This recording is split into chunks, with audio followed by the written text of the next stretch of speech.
बिस्मिल्लाहिर्रहमानिर्रहीम। अब हम लोग इस वीडियो में प्रॉपर्टी टेबल्स के बारे में जानेंगे। हमारे पास मुख्तलिफ प्रॉपर्टी टेबल्स हैं, लेकिन सबसे पहले हम लोग वो टेबल देखेंगे जो कि सैचुरेटेड लिक्विड और सैचुरेटेड वेपर स्टेट्स का है। तो ये टेबल जो है यानी मतलब है मिक्सचर रीजन का। तो ये दो टेबल्स हैं हमारे पास, A4 और A5। A4 और A5 दोनों एक ही चीज़ बताते हैं, सिवाय फ़र्क इनके पहले कॉलम का है। A4 का पहला कॉलम टेम्परेचर है और A5 का पहला कॉलम प्रेशर है।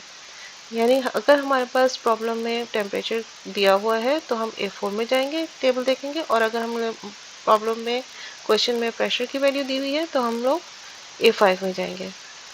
अब हमारे पास पहला कॉलम यहाँ पर देखें, ये टेबल का पहला कॉलम टेम्परेचर डिग्री सेंटीग्रेड में है और दूसरा कॉलम सैचुरेशन प्रेशर का है जो कि किलो पास्कल में है।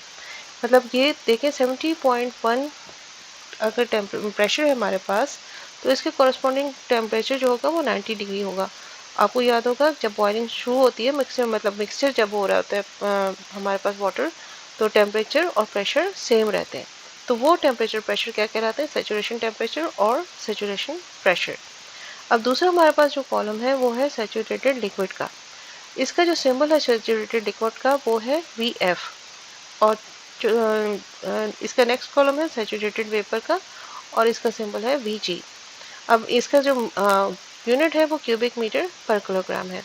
अब आप VF को और से देखें तो VF जो है वो अगर 90 डिग्री सेंटीग्रेड पर देखें तो VF जो है वो 0.001036 है। मतलब ये कि लिक्विड का वॉल्यूम है, और जाहिर सी बात है लिक्विड के मॉलिक्यूल्स जो है वो बहुत ज़्यादा आपस में जुड़े हुए होते हैं, उनके स्पेस जो है वो कम होती है, इसका मतलब है उनके वॉल्यूम जो है वो बहुत कम होती है।